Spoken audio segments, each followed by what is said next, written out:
সরকার নির্ধারিত দামের ধারে কাছেও নেই রাজধানীর কাঁচা চামড়ার বেচাকেনা। পুরান ঢাকার কাঁচা চামড়ার আড়ত পোস্তায় প্রতি পিস বিক্রি হচ্ছে ৬০০ থেকে ৮০০ টাকায়।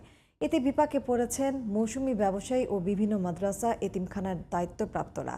সিন্ডিকেট করে দাম কমানো হয়েছে বলে অভিযোগ তাদের। তবে আড়তদাররা বলছেন সরকারের নির্ধারিত দামের কোনো বাস্তবতা নেই। সাজ্জাদ হোসেনের রিপোর্টে বিস্তারিত। রাজধানীতে এক একটি লবণযুক্ত কাঁচা চামড়ার দাম ন্যূনতম ১,৩৫০ টাকা নির্ধারণ করে দেয় সরকার। পাশাপাশি কাঁচা চামড়ার দাম বাড়াতে রপ্তানিতে তুলে দেওয়া হয় নিষেধাজ্ঞাও।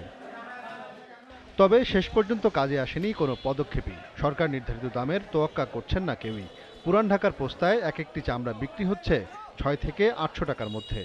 আগের বছরের চেয়ে দাম বাড়বে এই আশায় চামড়া কিনে বিক্রি করতে এসে দিশেহারা মৌসুমি ব্যবসায়ী ও মাদ্রাসা এতিমখানার প্রতিনিধিরা। ব্যবসায়ীদের সিন্ডিকেট ভাঙতে সরকারের কোনো উদ্যোগ নেই বলে অভিযোগ তাদের। অনেক দাম শুনছিলাম, 1150 আর 1350 এই শুনছিলাম এই অবস্থা। তার মধ্যে সেভাবে কিনলাম, এখন তো লস খেয়ে গেলাম। 7 পিস ব্যস্ত সারে না, লস হয়। তার আমি আনছিলাম 15টা চামড়া মনে করেন আমার কেনা পড়ছিল 700 করে, এখন আমি বিক্রি করে 650 করে। 50 টাকা তো চালানের তেল লস গেছে, যা পরিশ্রম করছে ওটা তো গেছেই। বাজার হইল 600 থেকে 800, এর 900-র মধ্যে বড় মালের 900, আর সরকার তো বলছে 1100-1300। তো এগুলো কি হইল? তার এই মাল তো নিয়ে যদি আমরা আবার বেচতে হইব না, লবণ দিব, তারপর আড়তদারি খরচ।